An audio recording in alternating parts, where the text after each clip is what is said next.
Excuse me, क्या ये normal है? क्या? इतनी देर से हम यहाँ बैठे हैं और हम दोनों की तरफ से एक भी लफ्ज नहीं बोला गया। अभी तो सिर्फ 1 या 2 मिनट गुजरे हैं। कभी कभार ऐसा हो जाता है, कभी कभार ऐसा भी हो जाता है कि खामोशी काफी तवील हो जाए। अभी तक ज्यादा से ज्यादा किसी भी सेशन में कितनी देर तक की खामोशी रही? 20 से 25 मिनट। और फिर गुफ्तगू की शुरुआत किसने की? मैंने पूछा कि आप क्या सोच रहे थे, और उन्होंने कहा कि मैं बस यहाँ बैठा हूँ और सोच रहा हूँ कि आप कब बात का आगाज करेंगे।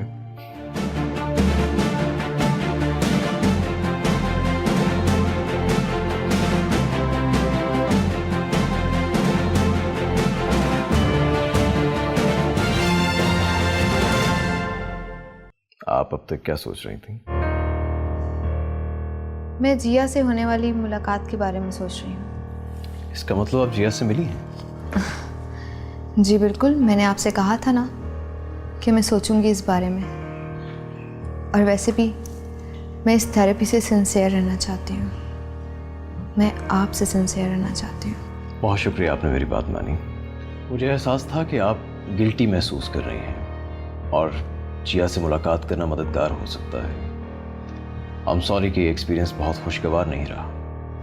पिछली मुलाकातों में मुझे अंदाज़ा हुआ था कि आप इस बात को काफ़ी अहमियत देती हैं कि लोग आपके बारे में क्या सोचते हैं।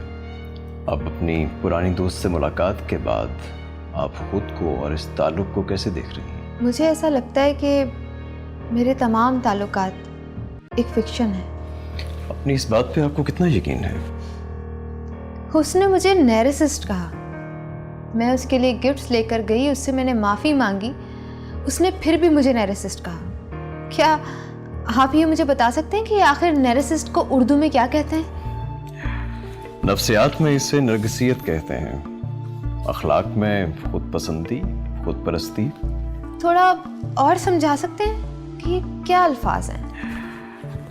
अपनी ज़ात से मोहब्बत करना, किसी दूसरे से मोहब्बत के काबिल ना रहना, अपनी ही ज़ात में डूबते चले जाना, ये नरगिसियत है। दूसरों से ताल्लुकात में खुद को मरकज बनाए रखना, इसे खुद पसंदी कहते हैं।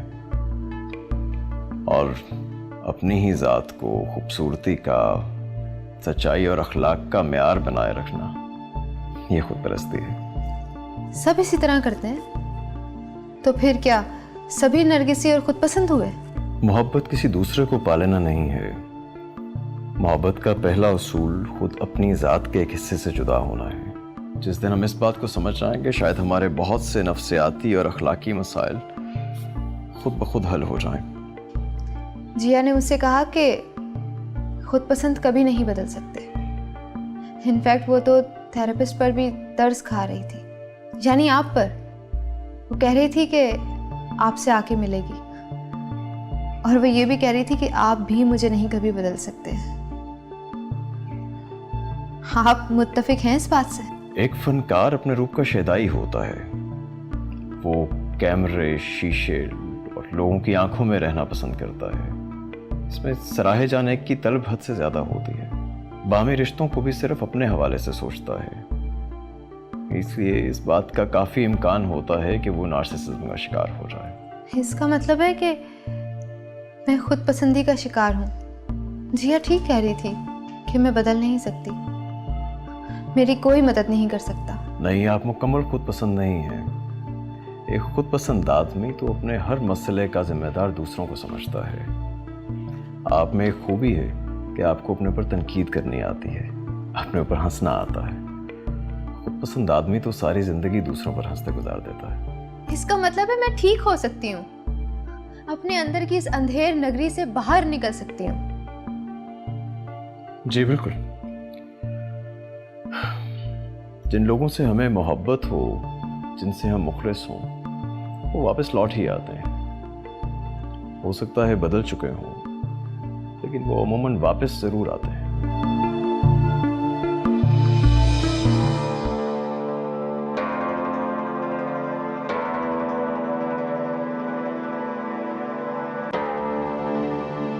क्यों ना बताऊं कि आपकी दुनिया क्या है? खौफ, डर और बुज़दिली है आपकी दुनिया। मैं किसी से नहीं डरता। आप मुझसे डरते हैं। अपने अपने बच्चों से डरते हैं।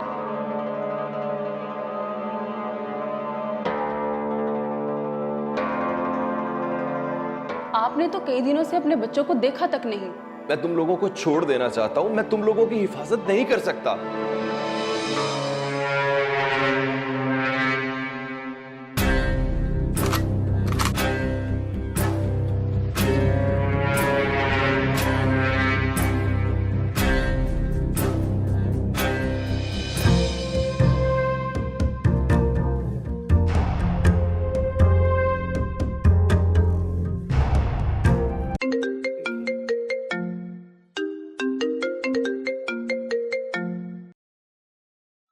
जी अस्सलाम वालेकुम आदिल साहब। सरोज साहब, मैंने अपना घर छोड़ दिया है, मैंने अपनी महबूब बीवी को छोड़ दिया है, मैंने अपने छोटे छोटे बच्चों को छोड़ दिया है, मैं जॉब पर भी नहीं जा रहा, मैं अकेला रह गया हूं, मैं अपने आप को खत्म करना चाहता हूं।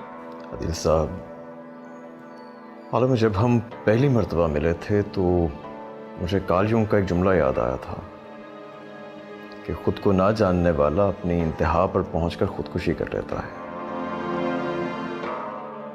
आपको सिर्फ खुद को जानने की जरूरत है। मुझे बता सकते हैं इस वक्त आप कहां पर हैं? मैं 3 दिन से होटल के एक कमरे में बंद हूं, मेरा बाहर जाने को दिल नहीं चाह रहा, मुझे बाहर जाने से डर लग रहा है। आदिल साहब, कुछ बातें हैं जो आपका जानना बहुत जरूरी है।